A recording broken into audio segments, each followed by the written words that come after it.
Gen Alpha itu sangat multitasking. Mereka itu karena multitasking itu cepat sekali fokusnya. Jadi fokusnya tuh pendek.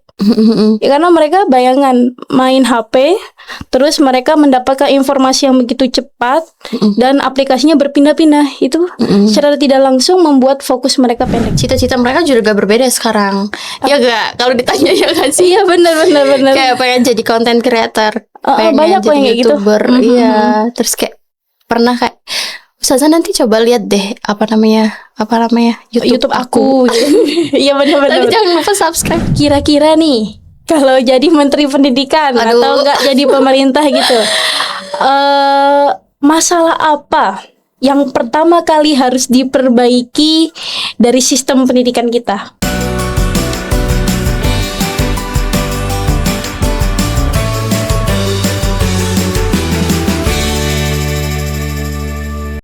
Assalamualaikum warahmatullahi wabarakatuh.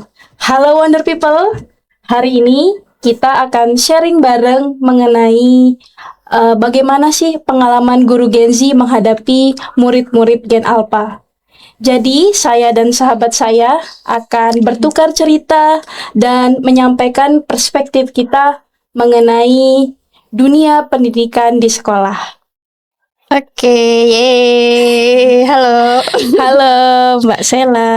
Halo Mbak Eka. Bagaimana kabarnya? Alhamdulillah baik. Akhirnya kita jadi podcast juga ya. Iya. Setelah sekian lama. Lama banget ya. Akhirnya kita jadi podcast hari ini. Kita mau bahas apa nih Mak hari ini? Oke. Sudah siap belum? Oh iya. Kayak Nona ya. Sudah siap belum? Insya Allah udah siap ya. Hari ini kita mau bahas apa Mbak? Kita di sini Enggak jadi kita semua jadi narasumber di sini. Jadi nanti kita bertukar cerita, kita bertukar perspektif kita. Tapi ada yang beda kali ini. Biasanya enggak tuh. Sebelumnya Salah duduk di sana sebagai host gitu ya. Sekarang Salah duduk ini biasanya tempat narasumber gitu ya. Tapi hari ini kita saling sharing aja ya Mbak gitu ya. Apa bahas apa nih kita? Kita kenalan dulu nggak sih? Oh iya, biar boleh. Kenal ya. Boleh. Perkenalkan, nama saya Eka. Saya adalah guru di salah satu SD negeri di Jogja. Dan ini adalah sahabat saya, Mbak Sela. Beliau adalah lulusan S2 Magister Pendidikan dan juga sekarang sedang sibuk menjadi asisten penelitian dosen. Waduh. Dan juga menjadi salah satu guru di sekolah swasta. Iya, jadi kita berdua sama-sama guru ya, tapi perspektifnya mungkin nanti agak berbeda karena Mbak Eka di sekolah negeri, Salah di sekolah swasta. Iya, betul sekali. Ya. Oke. Mbak Sela, gimana sih rasanya jadi guru? Oke, langsung ya. Pengalamannya jadi guru mungkin yang lebih berpengalaman ya Mbak Eka ya. Mbak Eka udah lebih lama menjadi guru, kurang lebih 5 tahun ya Mbak. Iya, 5 tahun. Kalau Sela kan baru ya. Sela belum sampai 2 tahun lah pengalamannya menjadi guru. Selama Sela menjadi guru, menurut Sela menjadi guru itu asik ya. Kemudian juga sebuah seni kali ya, asik gitu, seni karena menjadi seorang guru itu kita harus bisa menempatkan diri kita, menuntut kita untuk kreatif, kemudian karena yang kita hadapin itu manusia gitu ya, manusia yang sedang bertumbuh, jadi kita harus sekreatif mungkin, kemudian juga bisa menempatkan diri karena yang kita temui itu banyak anak-anaknya sangat beragam dengan karakteristiknya yang berbeda-beda, jadi itu butuh keahlian atau seni yang menurut Sela cukup menantang sih. Gitu. Lebih banyak serunya atau dukanya?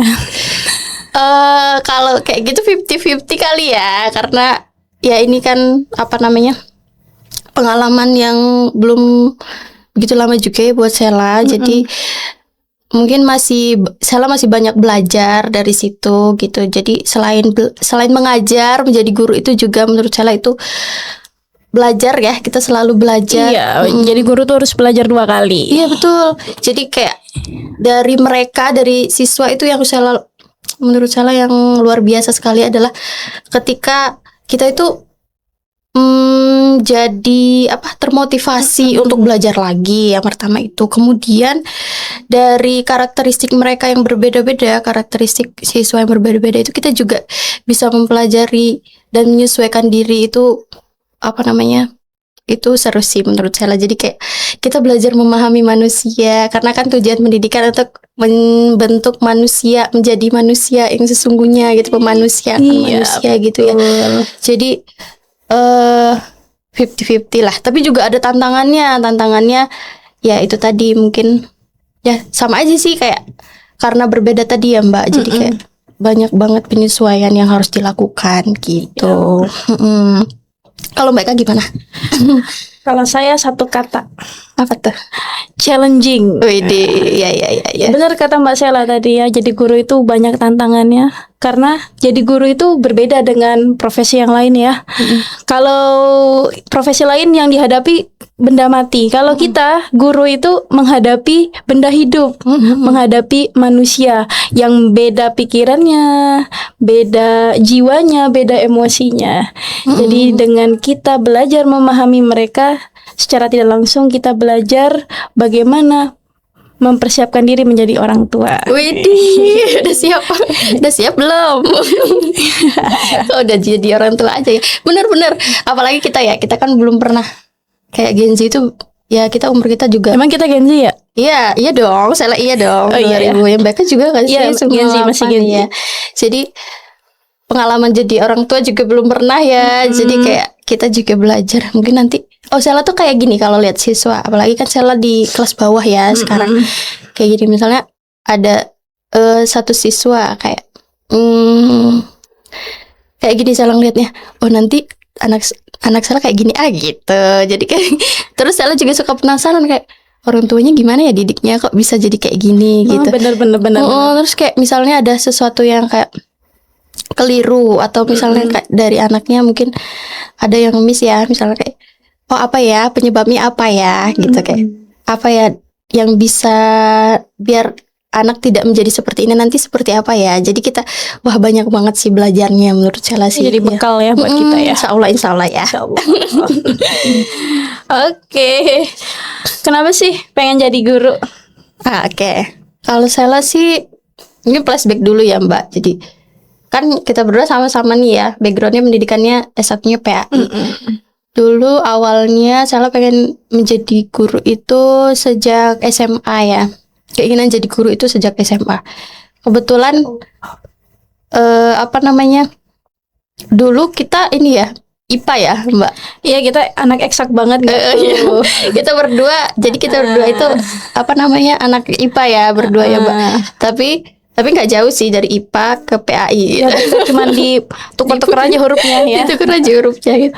Itu kayak jokes lama banget ya.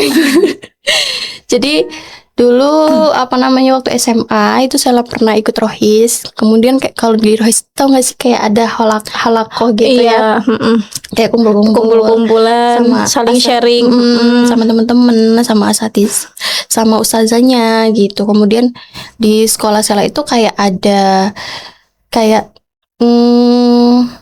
anak-anak rohis tuh kayak dilatih untuk public speaking kali ya, mungkin. Insya Allah. Terus kayak nanti setiap hari Jumat tuh ada program untuk menyampaikan materi ke kelas-kelas yang perempuan gitu kan, sementara yang laki-laki sholat Jumat gitu. Jadi Termotivasi ya. ya jadi yang perempuan itu, anak-anak rohis itu menyampaikan materi apapun gitu nanti ke muslimahan ya gitu, kepada temen-temen atau adik-adik kelas gitu. Jadi kayak agak bangga ya gitu.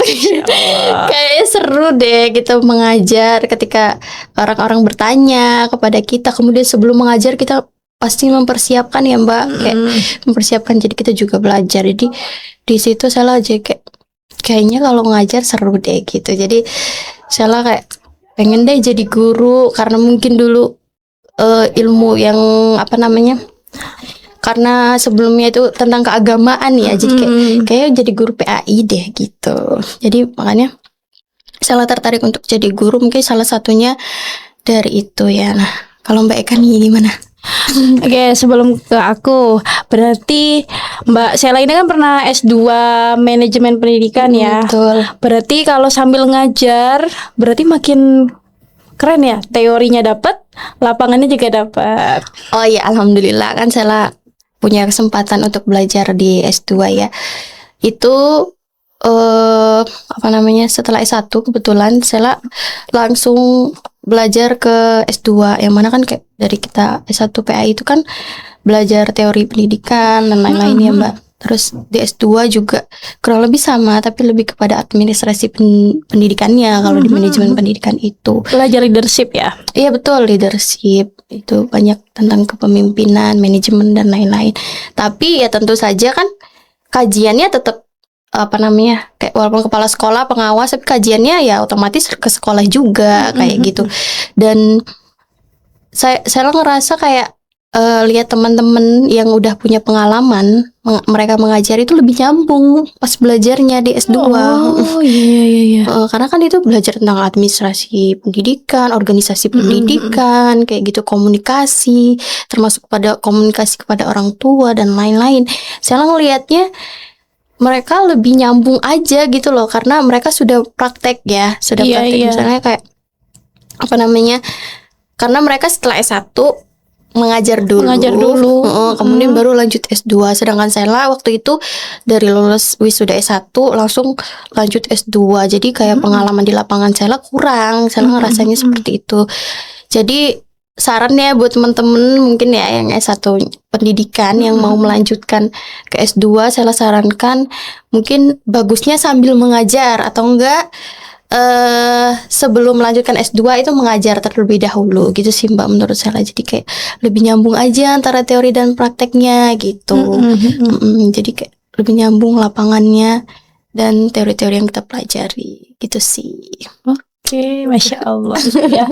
Tips yang lagi bingung mau S2 dulu atau mengajar dulu Iya betul. Tapi kayaknya ada juga deh kayak kampus-kampus yang boleh gitu, atau kayak program S2-nya yang memperbolehkan sambil mengajar, ada sih. Kebetulan saya waktu itu kan kelasnya reguler ya, jadi gak bisa sambil mengajar waktu itu. Oke, iya. Baik Kak, gimana? Udah tertarik S2? Doain ya, ada rencana ke sana, cuman lagi mencari momen yang pas. Nah itu nanti bisa relate banget Mbak, soalnya kan pengalaman ngajarnya udah banyak. Nanti kayak pas penelitian, pas di kelas juga, oh iya ya aku udah menemuin nih kayak gini gitu. Kayak tadi apa ya pertanyaannya?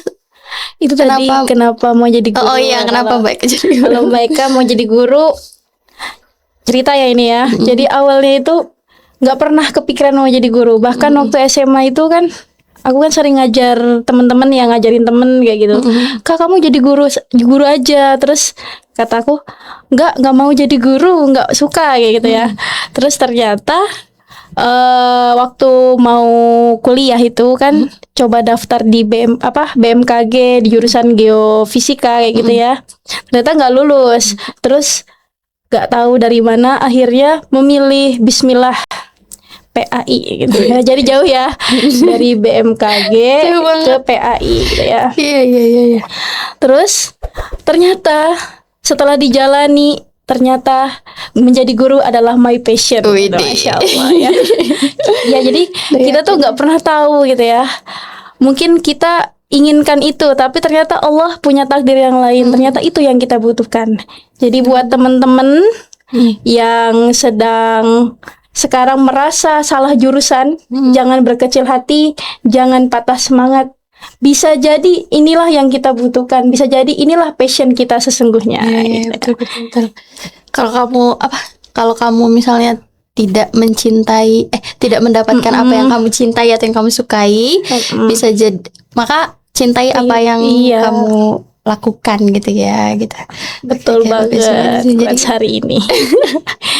Oke. Kayak gitu ya. Kita kan termasuk guru muda ya, guru Gen Z gitu. Pernah nggak sih diremehkan jadi guru karena usia gitu? Diremehkan ya. Kalau saya alhamdulillah sejauh ini nggak ada ya yang kayak bener-bener kayak langsung kayak meremehkan gitu. Kamu nggak pantas nih, kayak masih muda gitu. Gak sih, alhamdulillahnya enggak kalau dari saya. Alhamdulillah ya. Iya, cuman tantangan kita jadi guru kan juga komunikasi sama orang tua ya, Mbak.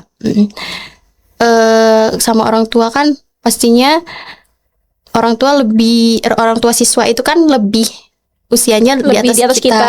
Iya, Betul. Jadi itu kita sebisa mungkin kayak menyesuaikan bahasanya, tapi tidak juga menurunkan wibawa kita sebagai seorang guru ya. Kita menyesuaikan, menempatkan diri.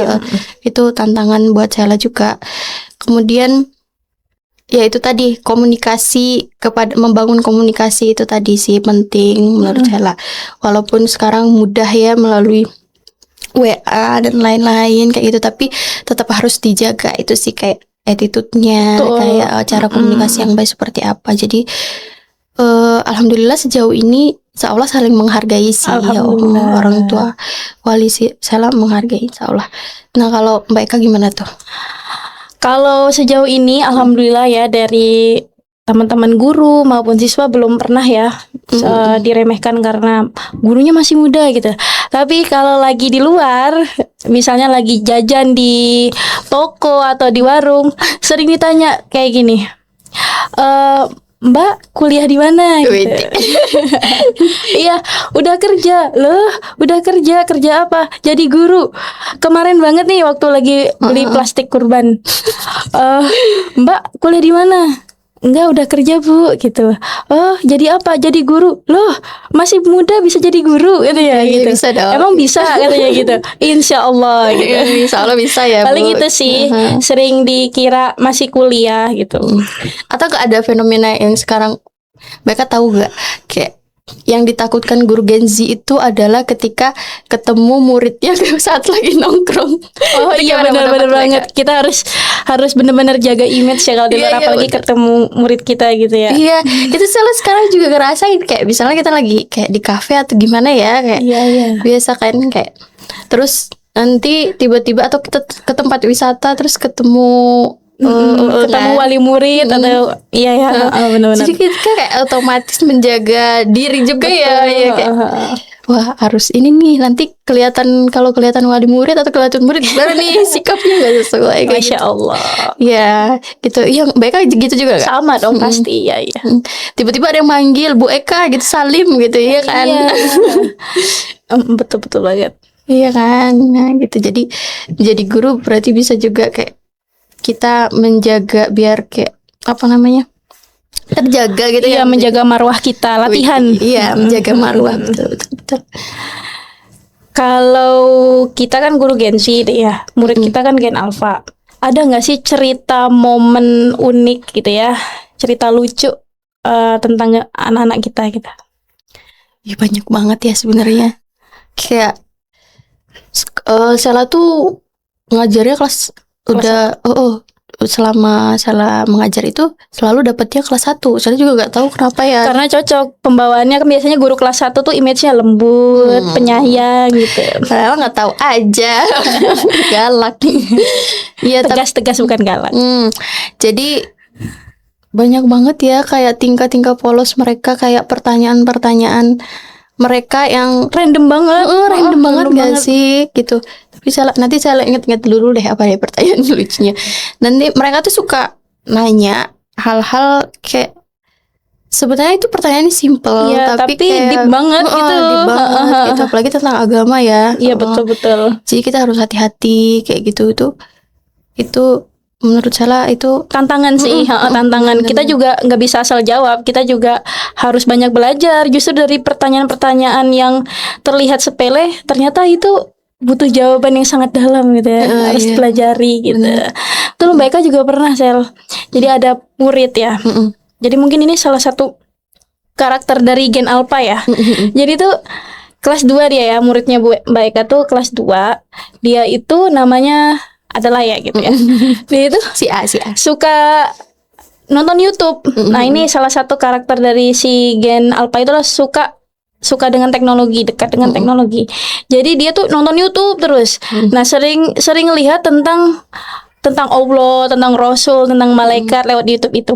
Nah, pas lagi pelajaran, selalu ketika pelajarannya Mbak Eka, itu selalu nanya, misalnya kayak materi malaikat. Kan diceritakan itu malaikat itu dari cahaya ya. Nah, terus nanti dia jawab gini, tapi Bu, aku pas di YouTube lihatnya malaikat kok kayak manusia gitu. Terus dia nanya juga, kok malaikat ada sayapnya? Jangan-jangan malaikat itu kayak burung ya gitu. Maksudnya itu kan sederhana tapi kita nggak bisa asal jawab gitu. Ya itu tantangan sih buat kita ya. Lucu banget ya mereka tuh. Iya, pertanyaannya. Terus kayak apa namanya?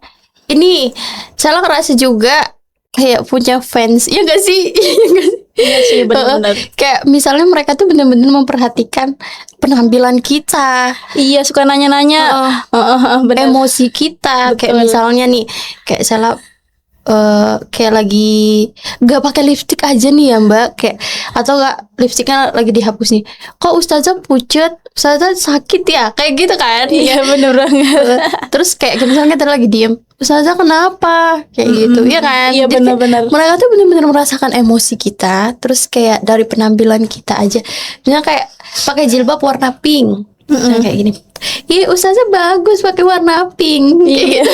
Atau enggak parfumnya ganti, itu mereka bisa tahu.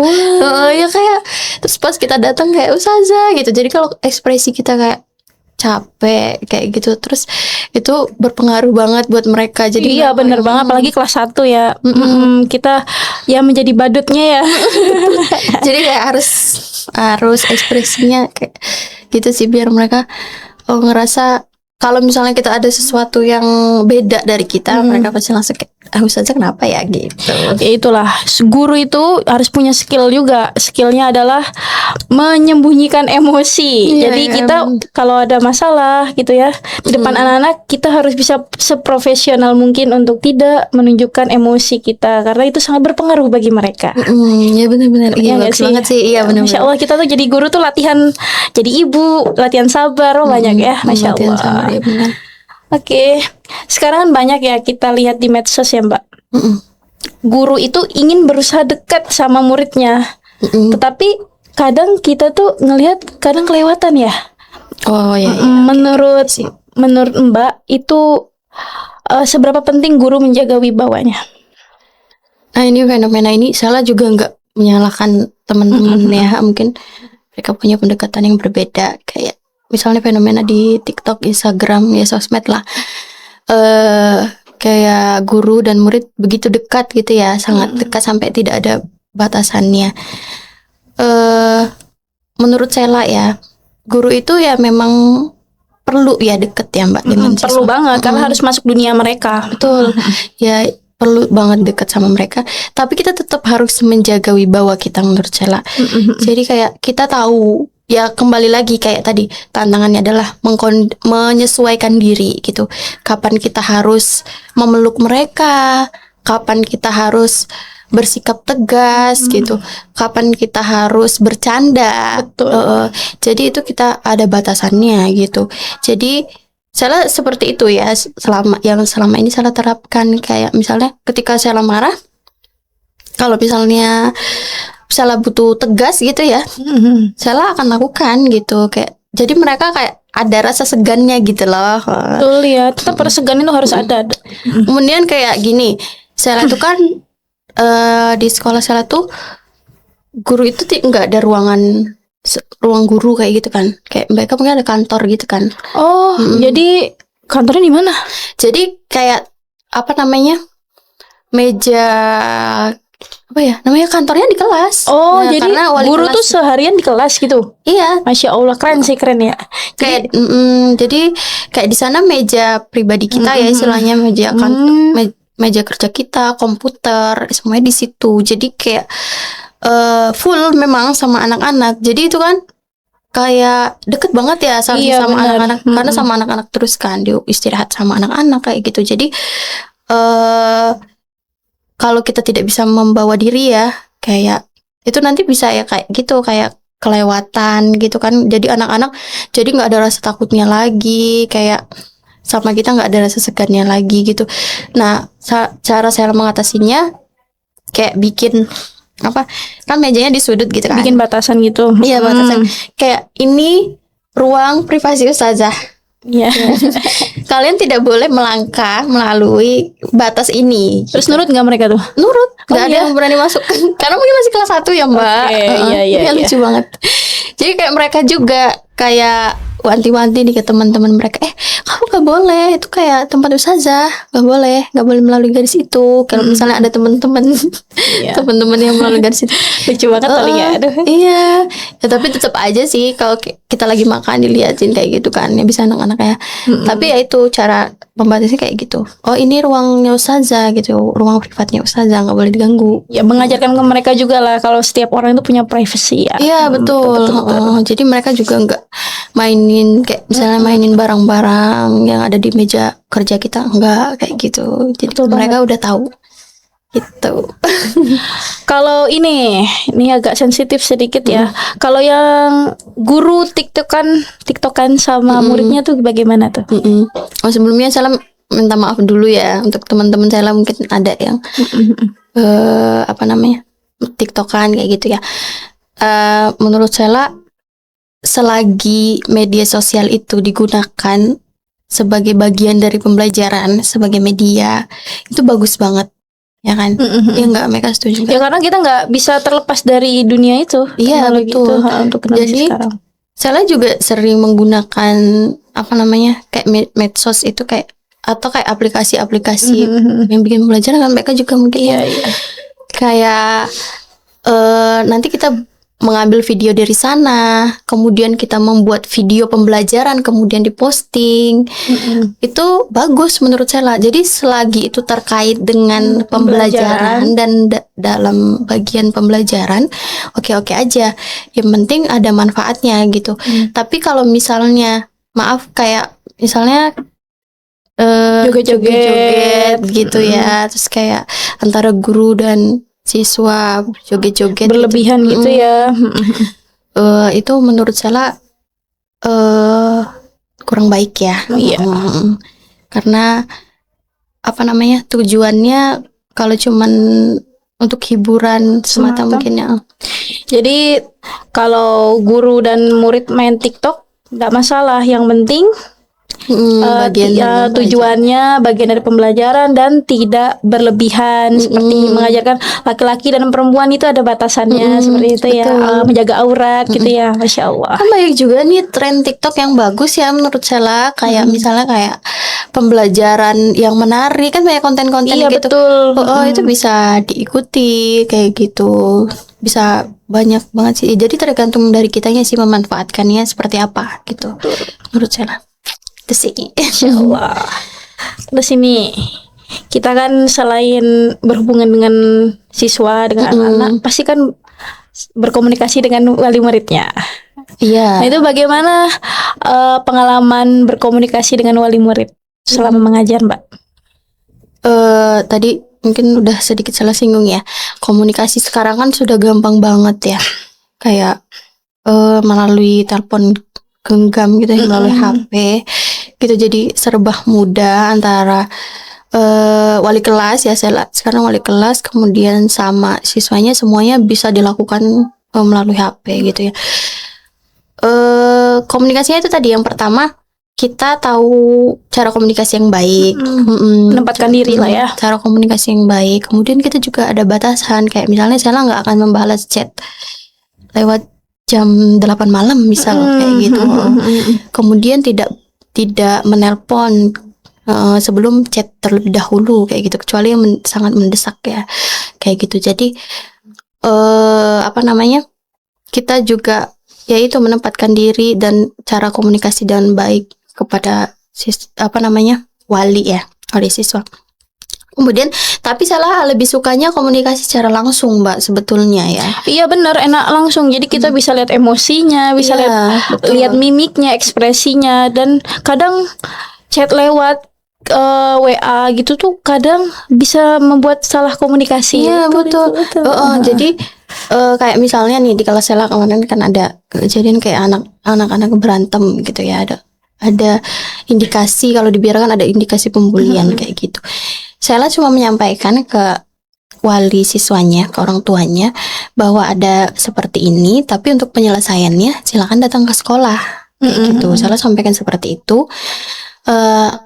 Saya nggak mau menjelaskan itu melalui chat karena nanti akan persepsinya akan berbeda gitu. Jadi mending langsung ngobrol kan, langsung ngobrol, diselesaikan baik-baik kayak gitu. Kalau ya itu tadi kata Mbak Eka, kalau ngomong langsung kan kelihatan ekspresinya, ya kan, bisa lihat mimik wajahnya gitu. Terus kita lebih enak sih.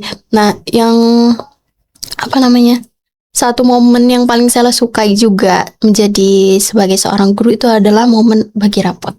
Kenapa tuh? Karena pas bagi rapot itu kan kalau di sekolah saya ya Mbak, mungkin beda atau gimana di sekolah Mbak Eka. Itu apa namanya? Jadi maju satu-satu gitu loh. Oh, sama wali kelas. Oh ya, jadi panggil satu-satu, sesi konsultasi gitu ya. Konsultasi kayak maju satu-satu, terus nanti orang tuanya kita sebagai wali kelas menjelaskan ini anaknya seperti ini, perkembangan seperti ini, kekurangannya seperti ini, gitu, harapan ke orang tua seperti apa, gitu kan. Nah, orang tua juga menanyakan perkembangan anaknya, terus menyampaikan bagaimana kondisi anaknya di rumah, kayak gitu kepada kita. Jadi kadang tuh yang saya kayak terharu ya, kadang kayak gini. Orang tua sering bertanya, anak saya tuh seperti ini, apa namanya, kalau di rumah misalnya kayak sholatnya, kayak ibadahnya ustazah masih kurang kayak gitu, harusnya saya gimana ya gitu ya. Padahal kan saya belum punya anak ya Mbak. Itu dia benar. Kalau kita jadi guru terus belum masih single gitu ya, kalau ditanya bagaimana untuk solusi menyikapi anaknya itu malah bingung gitu ya ditanya gitu.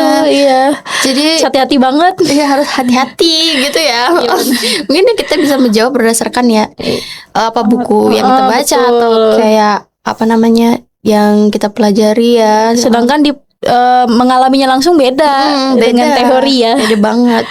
Kayaknya beda. Terus gimana tuh? Ya itu, tapi salah kayak Masya Allah ya gitu.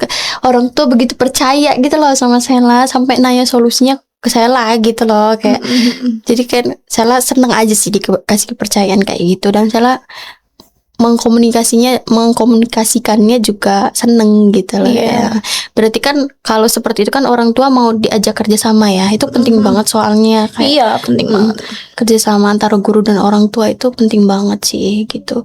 Jadi Sela lebih suka komunikasi secara langsung, tapi ketika emang biasanya lebih seringnya memang melalui komunikasi WA ya, tapi ya itu tadi yang harus tetap dijaga apa namanya bahasanya dengan baik kayak gitu. Oke. Selanjutnya kalau Mbak Eka gimana berarti? Kalau saya sih nggak jauh beda sih dari Mbak Sela ya. Yang penting tuh kita pandai menempatkan diri gitu ya, menjaga sopan santun, dan yang paling penting ikut memahami perasaan wali murid kita. Ya, itu paling penting banget. Oke, Mbak Sela. Mbak Sela kan guru Gen Z nih. Gimana sih strategi menghadapi murid-murid Gen Alpha kita? Waduh, ya sih. Unik banget ya. Kalau kita dulu kayak sama guru gitu ya Mbak, kayaknya mau nyapa gitu takut ya Mbak, kayak lihat mata guru kita aja tuh kayak aduh takut deg-degan. Mau masuk kantor guru aja tuh aduh gimana gitu ya. Beda banget sama sekarang ya. Nah kalau sekarang mungkin menurut saya ya pendekatannya ya, karena emang kita nggak bisa memungkiri ya perubahan zaman ya. Jadi yang bisa kita lakukan ya pendekatannya juga berbeda gitu.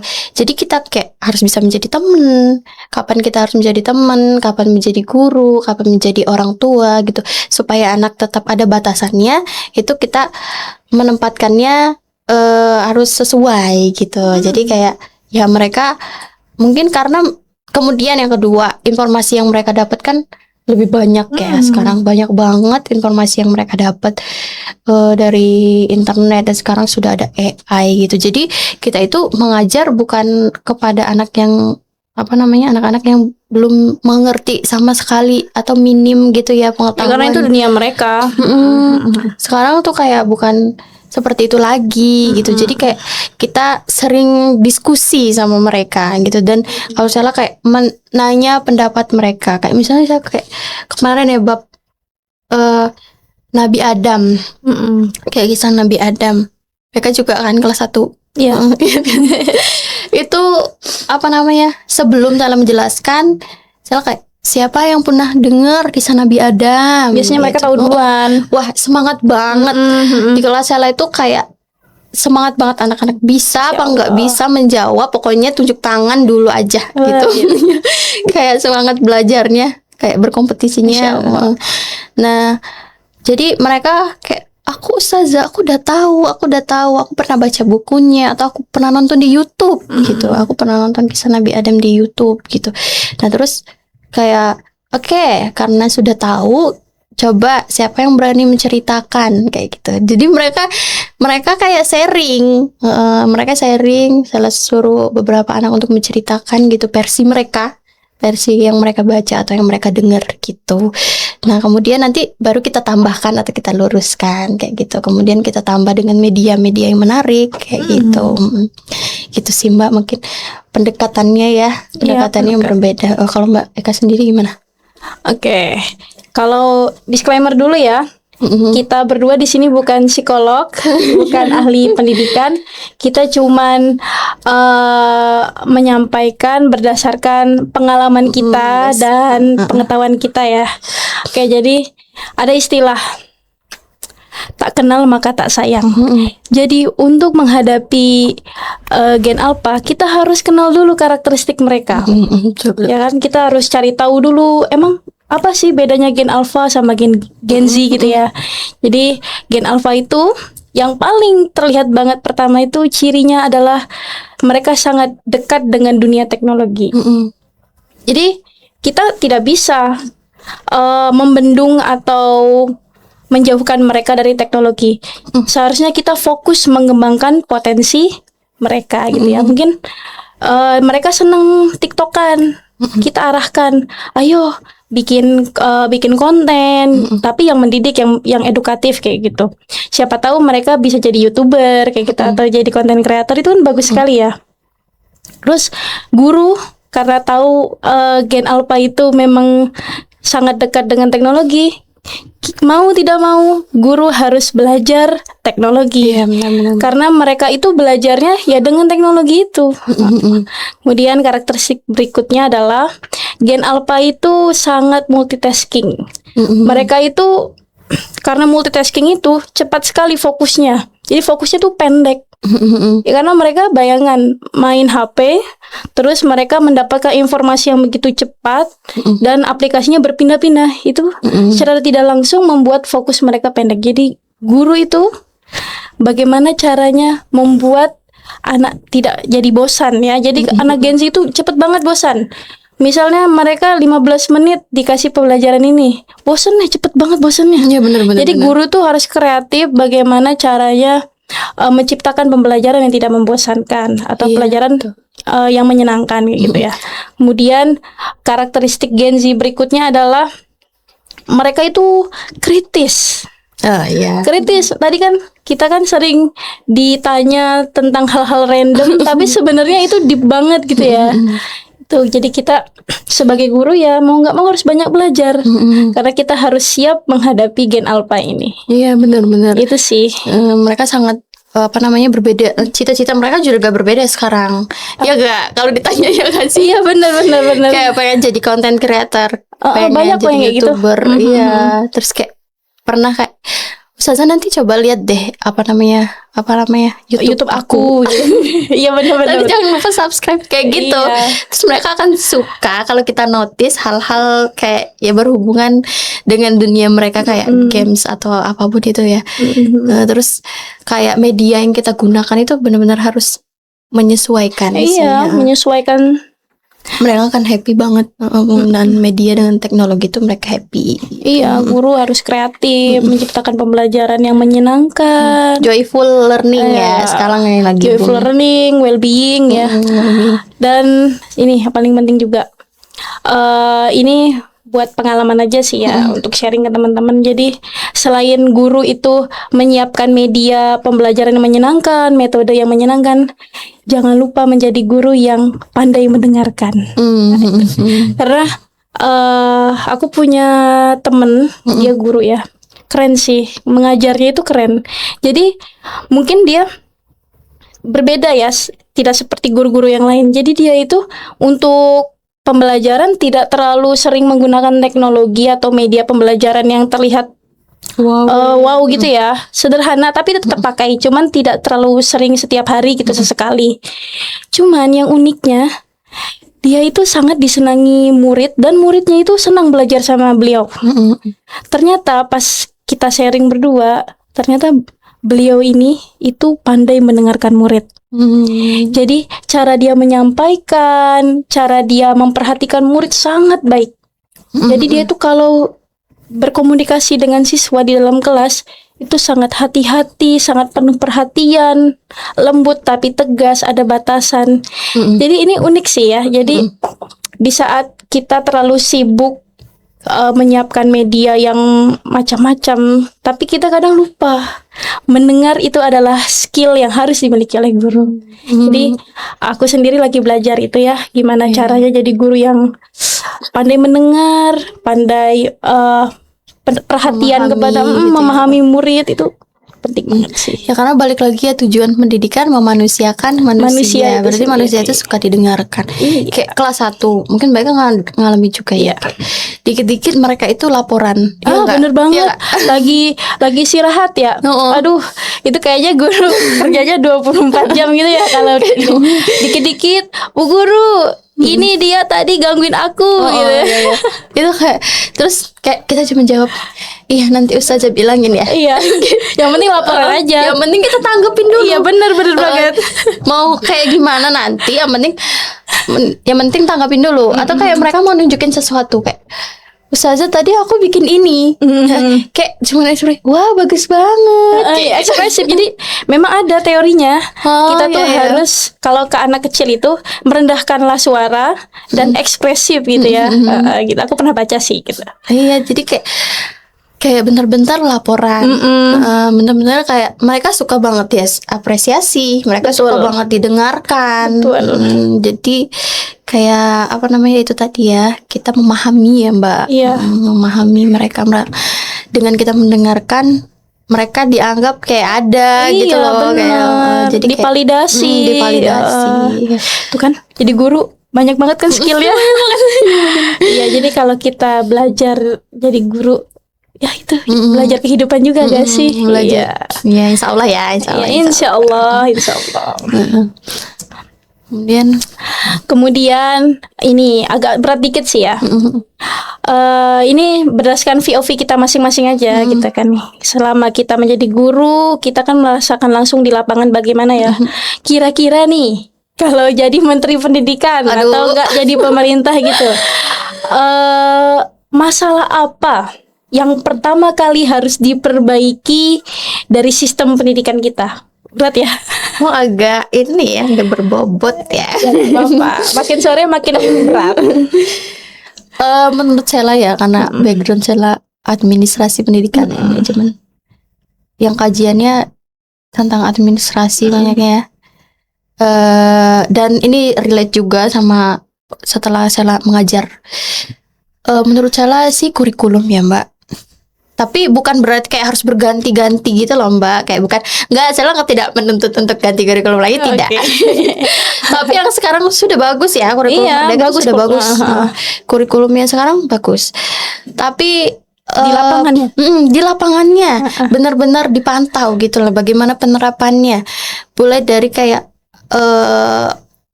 gimana sih korelasi gitu antara kurikulum yang diterapkan itu dengan apa yang di lapangan, itu harus benar-benar tahu, mulai dari buku yang digunakan, medianya. Buku ya, karena masih banyak banget dijumpai kayak saya jumpai ya, buku-buku yang digunakan itu bahasanya ya, menurut saya itu kurang sesuai dengan umurnya anak, umurnya siswa gitu. Kan kita tahu kayak teori perkembangan Piaget ya kalau nggak kalau salah ya. Piaget ya, teori perkembangannya. Psikologi pendidikan ya. Maaf kalau salah ya. Itu kayak umur 5 sampai 7 tahun itu kan mereka belum bisa berpikir secara abstrak ya. Mereka itu kayak jadi kayak janganlah gunakan bahasa-bahasa yang kayak masih jarang banget gitu ya didengar anak-anak. Kayak misalnya karakteristik. Gitu ya nggak sih, Mbak? Ya boleh, tapi disesuaikan gitu ya dengan perkembangan usianya. Iya, gitu bahasanya lebih disederhanakan aja menurut saya. Kayak karakteristik, keberagaman, kayak karakteristik sih. Misalnya contohnya ya, kayak bahasanya karakteristik gitu. Itu bingung, contohnya buat dari anak kelas 1 bingung itu. Dan masih banyak lagi ya contoh bahasa yang itu menurut saya terlalu tinggi ya buat anak-anak. Jadi kayak itu mungkin bisa disesuaikan lagi. Itu yang pertama. Kemudian yang kedua, jadi bentar sebelum yang kedua. Jadi pemerintah itu juga benar-benar memperhatikan nih buku yang digunakan itu seperti apa. Karena tuh kayak nggak relevan setelah di lapangan di daerah itu bukunya itu kembali lagi ditentukan oleh sekolah atau oleh pemerintahan daerahnya, ya enggak? Ya kan? Iya, benar-benar. Jadi itu kayak kurang pemantauan di sana gitu loh menurut saya. Nah, jadi kan nggak relevan. Kurikulumnya nggak maksimal lah. Iya, bukunya perlu dimaksimalkan kembali, disesuaikan gitu ya dengan kebutuhan di lapangan gitu ya. Iya, disederhanakan bahasanya gitu. Kemudian yang kedua, karena saya ini mengajarnya di kelas bawah, di kelas 1, yang mana itu masa transisi mereka dari taman kanak-kanak ke sekolah dasar ya. Disesuaikan lagi deh kayaknya kurikulum yang digunakan di TK sama di SD. Kenapa? Karena sekarang itu kan di TK tidak boleh membaca ya. Setahu saya lah, kayak membaca itu sangat minim karena ya paling pengenalan huruf gitu ya. Pengenalan huruf belum ditekankan untuk membaca karena memang umurnya belum belum ditekankan untuk membaca sebenarnya. Emang bener pas di TK itu. Tapi ketika di SD, ketika kelas 1 mereka itu dituntut harus bisa membaca. Iya, karena soalnya udah kompleks. Soal mereka pelajari udah kompleks, teks-teks bacaannya, soalnya itu benar-benar udah ya pertanyaan. Iya, bukunya pun juga sama ya. Wah, kecil-kecil tulisannya. Terus banyak gitu ya. Tidak ya, untuk anak TK yang baru transisi ke kelas 1 kaget mungkin ya melihat tulisan kayak gitu ya. Iya, betul. Makanya menarik. Jadi kayak saya melihatnya mereka memang harus les tambahan kayak gitu. Kayak sekolahnya sampai sore, terus harus tambahan lagi kan, kasihannya capek. Menurut saya kelas 1 belum harus sekompleks itu sih. Ya. Terus baiknya gimana? Kalau ini disclaimer lagi ya. Jadi kita bukan psikolog, kita bukan ahli pendidikan, kita hanya sharing berdasarkan pengalaman kita di lapangan ya. Jadi ini dulu pernah berpikir sih, kayaknya sistem ujian itu harus dirubah. Asesmen ya? Iya, asesmen itu harus dirubah. Terus aku nonton YouTube, podcast, baca buku. Ternyata ada peneliti yang menyampaikan bahwa kalau mau merubah sistem pendidikan kita itu bisa dimulai dari mengubah ujiannya dulu. Kenapa ujian? Karena ujian itu sekrusial itu. Bisa mengubah atau mempengaruhi banyak hal di sistem pendidikan itu. Contohnya, ujian itu sendiri kan, kalau kita tahu ya, di Indonesia itu bersifat kognitif, hanya fokus kepada kognitif. Tapi kadang lupa memperhatikan yang afektif dan psikomotorik ya, keterampilan. Jadi seperti siswa kita yang kayaknya dia itu bukan bodoh ya, maaf ya, bukan bodoh, tapi memang belum punya kemampuan itu gitu. Tapi dia punya empati yang bagus, dia punya rasa peduli yang tinggi, dia punya komunikasi yang bagus, dia punya jiwa kepemimpinan yang baik, dia juga punya keterampilan, banyak bakat. Tapi karena dia tidak bisa matematika, kurang bisa Kognitifnya. kognitifnya. Terus akhirnya apa? Itu sangat mempengaruhi ke mindset. Ke mindset banyak orang. Mindset guru, ke mindset orang tua. Ke mindset guru dulu deh. Jujur ya, aku sebagai guru, aku sadar sebenarnya kita tuh jangan fokus terhadap kognitif saja. Kita harus fokus ke afektif dan psikomotorik siswa. Tapi sekali lagi sistem yang mengendalikan guru kan. Jadi keadaannya ujian yang hanya bersifat teori kognitif itu mau nggak mau guru itu punya tekanan ya. Kan kepala sekolah juga punya tekanan ya dari atas gitu ya, karena sekolah itu harus bagus, nilai ujiannya harus bagus. Biar sekolahnya laku harus bagus nih sekolah ujiannya. Mau tidak mau guru bagaimana? Ya dia tadi tidak sadar kita tuh memaksa anak kita untuk ayo belajar, kamu harus bisa teori ini. Padahal kan ikan kalau disuruh manjat pohon bisa gak? Iya, nggak bisa. Gak bisa. Nah itu, jadi merubah mindset kita. Jadi guru itu secara tidak sadar hanya fokus kepada kognitif dan merubah mindset orang tua juga, Sel. Jadi orang tua itu sekarang ibaratnya seperti membandingkan anak-anaknya. Tuh lihat, anak tetangga dia lebih bagus nilainya. Padahal anak itu sudah berusaha sebaik mungkin untuk mendapat nilai yang baik.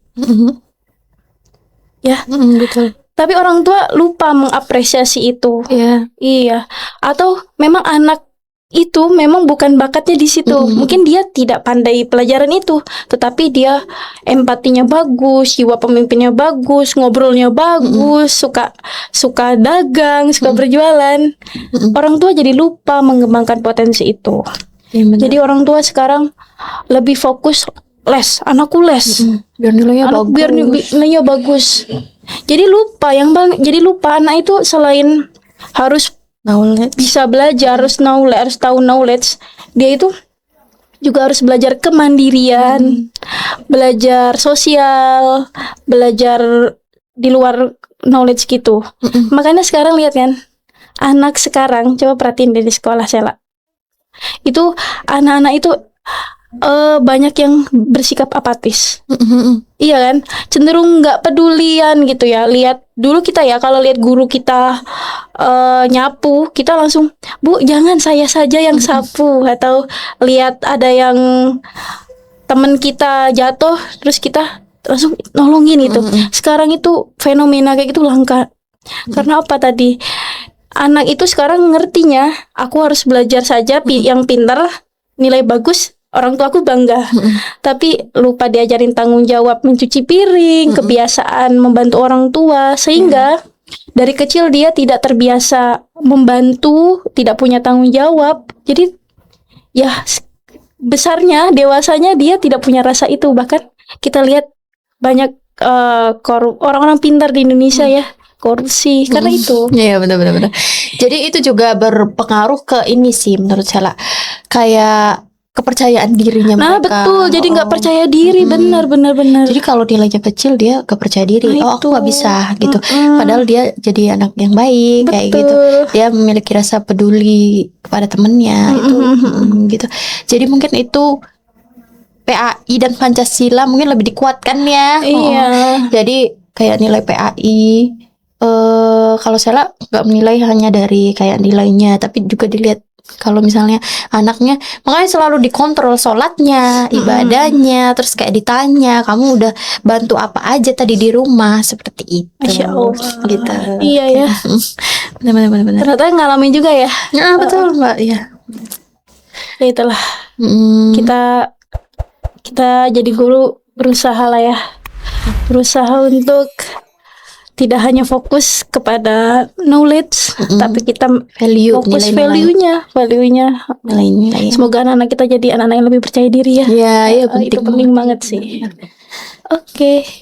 Kayaknya ini Udah closing statement ya. Closing statement ya. nggak berasa udah 1 jam. Mbak Sela, satu pesan untuk sesama guru Gen Z yang sedang berjuang di kelas menghadapi Gen Alpha. Oke. Pesannya bukan cuman buat teman-teman yang lain, buat Sela sendiri ya paling juga ya. Jangan hanya terlihat maksudnya bukan hanya menjadi guru yang dekat, tapi kayak terlihat dekat dengan siswa, tapi juga harus jadi guru yang tepat. Masya Allah. Gitu. Jadi kayak bukan sekedar akrab gitu ya, tapi mengesampingkan nilai-nilai kayak yang lain gitu. Kayak tadi kita bilang kayak berlebihan dan lain-lain. Jadi kita tetap harus dekat sama siswa kita, tapi juga kita harus memposisikan diri dengan tepat gitu. Masya Allah. Widih, gitu ya. Good, keren. Itu dari Sela hari ini. Terima kasih Mbak Eka. Iya. Closing statement Oh aku. ya Mbak Eka, betul. Kalau saya, kita tidak bisa memisahkan atau membendung dunia Gen Alpha, karena itu dunia mereka. Tugas kita adalah mengembangkan potensi mereka. Ya, Nah, terus untuk guru-guru Gen Z yang hebat di luar sana, jangan pantang menyerah. Kalau misalnya hari ini murid kita tidak mendengarkan nasihat kita, tidak mendengarkan apa yang kita sampaikan, jangan pantang menyerah, gitu. jangan menyerah. Mungkin entah dia dewasa, dia mendengar apa yang pernah kita sampaikan, dan itu merubah dirinya. Ya. Terus jangan lupa, selain kita memberikan ilmu, kita juga harus meminta kepada Allah, berdoa melembutkan hati anak-anak kita. Ya betul. Karena sejatinya yang memberi ilmu itu bukan guru, tetapi Allah Subhanahu wa Ta'ala. Semangat Masya untuk guru Allah. Gen Z. Oke, alhamdulillah. Makasih ya Mbak Sela. Makasih Mbak Eka. Iya. Oke. Masya Allah. Oke, Wonder People, itu saja obrolan kita pada hari ini. Semoga bermanfaat dan sampai jumpa di podcast lainnya. Wassalamualaikum warahmatullahi wabarakatuh.